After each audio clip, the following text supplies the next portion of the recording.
सरकार में कहीं रिपोर्ट में कुछ कमी है। ठीक है संजय, लौटेंगे आपके पास। तो जो तमाम तरह के आरोप प्रत्यारोप का दौर जारी है, इसी तरह वैक्सीन की बर्बादी के केंद्र सरकार के आरोपों पर छत्तीसगढ़ सरकार की तरफ से जवाब दिया गया। छत्तीसगढ़ सरकार ने भी वैक्सीन की पूरी जानकारी साझा करते हुए टीके खराब होने के आरोप को सिरे से खारिज कर दिया।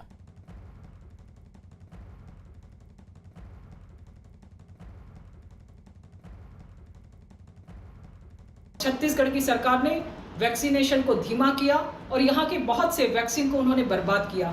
आज हमारी केंद्र की सरकार ने, मोदी सरकार ने जो समीक्षा की, यह दुर्भाग्यजनक स्थिति है कि छत्तीसगढ़ प्रदेश वैक्सीन को बर्बाद करने की दृष्टि से दूसरे नंबर पर है। छत्तीसगढ़ की सरकार ने कोरोना की महामारी में किस प्रकार का व्यवहार छत्तीसगढ़ में किया है, यहाँ के मुख्यमंत्री, यहाँ के स्वास्थ्य मंत्री, और उन्होंने किस प्रकार से यहाँ पर हालात को बिगाड़ा है, ये बात के लिए राज्य सरकार सीधे तौर पर दोषी है। केंद्रीय स्वास्थ्य मंत्री जी के साथ उस समय भी कुछ आंकड़े उन्होंने प्रस्तुत किए थे और हम लोगों ने आंकड़े बताते हुए कहा था कि ये वास्तविक स्थिति ये है, आपके यहाँ जो जानकारी है लगता है कि आधी अधूरी है, तो राज्य सरकार से आपके अधिकारियों से चर्चा करके इसको अपडेट कर लीजिए। लेकिन अपडेट करने के बजाय आज, और ये भी उन्होंने कहा, मैंने कहा था कि सर ये मीडिया में आने से सवाल जवाब की स्थिति हो जाती है, उन्होंने आश्वस्त भी किया था कि नहीं हम मीडिया में इसको जारी नहीं करते। बावजूद इसके एक केंद्रीय गृह मंत्री, स्वास्थ्य मंत्री जी के ऐसा कहने के बावजूद आज सुनने में आ रहा है कि मीडिया में आधे अधूरे आंकड़ों को प्रेषित कर दिया गया। मनोज हमारे सहयोगी हमारे साथ बने हुए हैं। मनोज, जैसे कि छत्तीसगढ़ सरकार ने आंकड़े नकार दिए हैं और मध्य प्रदेश का नाम भी सामने आया है वैक्सीन की बर्बादी पर, ऐसे में राज्य सरकार का क्या रुख है?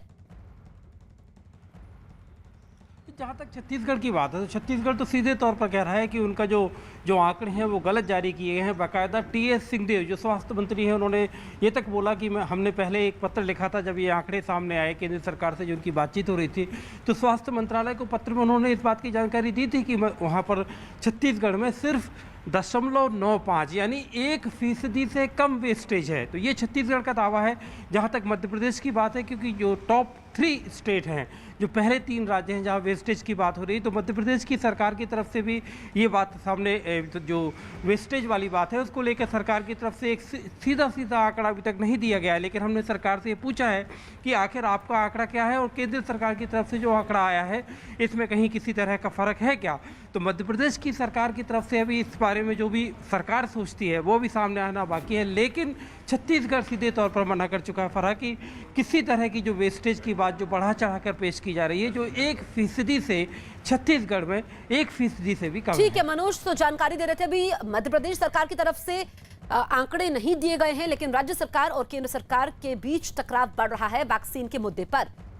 इस बीच दिल्ली के मुख्यमंत्री अरविंद केजरीवाल ने एक रोज पहले प्रेस कॉन्फ्रेंस कर एक बार फिर दिल्ली में कोरोना की वैक्सीन की कमी होने का दावा किया। उन्होंने यह भी बताया कि वैक्सीन संकट की वजह से शहर में मौजूद कई वैक्सीन सेंटर बंद पड़ गए हैं।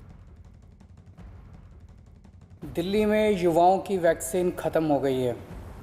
पिछले 4 दिनों से युवाओं के वैक्सीनेशन सेंटर बंद पड़े हैं। बुजुर्गों की कोवैक्सीन भी खत्म हो गई है। हमने केंद्र सरकार को लिखा है, लेकिन अभी तक वैक्सीन आई नहीं है। और ये केवल दिल्ली की बात नहीं है, देश भर में कई टीका केंद्र बंद हो गए हैं। इतनी महामारी के दौर में इस वक्त तो हमें रोज़ नए केंद्र खोलने चाहिए थे। ऐसे वक्त में मौजूदा केंद्र भी बंद हो रहे हैं, ये अच्छी बात नहीं है।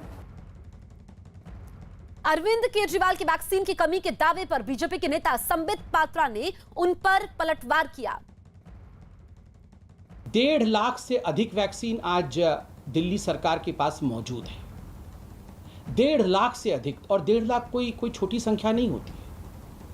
आप इसको मैनेज करिए, किस प्रकार से दिल्ली के लोग वैक्सीनेट हो सके, सुचारू रूप से ये विषय आगे बढ़े, इसको आप देखिए। मगर हर दिन 2-2, 3-3 प्रेस कॉन्फ्रेंस करके आप इस पर राजनीति करते हैं।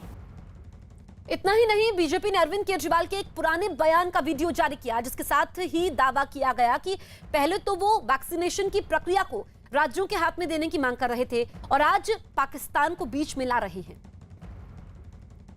केजरीवाल जी, 2 दिन से आपने और मनीष सिसोदिया जी ने ये कहा कि फाइज़र, मॉडर्ना ये आपसे बात नहीं कर रहे हैं, और जो भारत की सरकार है, वैक्सीन को लेकर भारत की सरकार को बातचीत करनी चाहिए और राज्यों को बातचीत नहीं करनी चाहिए।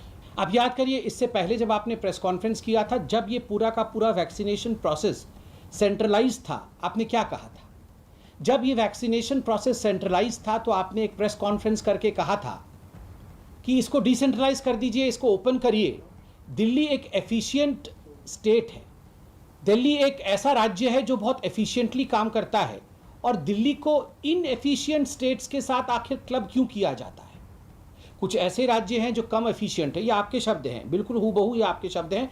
आपने खुद कहा था कि जो बाकी कम एफिशिएंट राज्य हैं उनके साथ आप दिल्ली को क्लब मत करिए, दिल्ली को आप इंडिपेंडेंट छोड़िए, हम अपनी बातें खुद करेंगे और हम पूरे दिल्ली को 3 महीने के अंदर वैक्सीनेट कर देंगे। आप हमें इंडिपेंडेंस तो दीजिए, आप हमें नेगोशिएट करने की क्षमता तो दीजिए। और केजरीवाल जी, जब ये क्षमता आपको दी जाती है, जब आपको वो इंडिपेंडेंस जो आपने खुद मांगा था आपको दी जाती है, तो आप कहते हैं कि हमें ये इंडिपेंडेंस क्यों दिया गया है, ये तो राज्यों का विषय नहीं है, ये तो केंद्र का विषय है। वैक्सीन पर दिल्ली के मुख्यमंत्री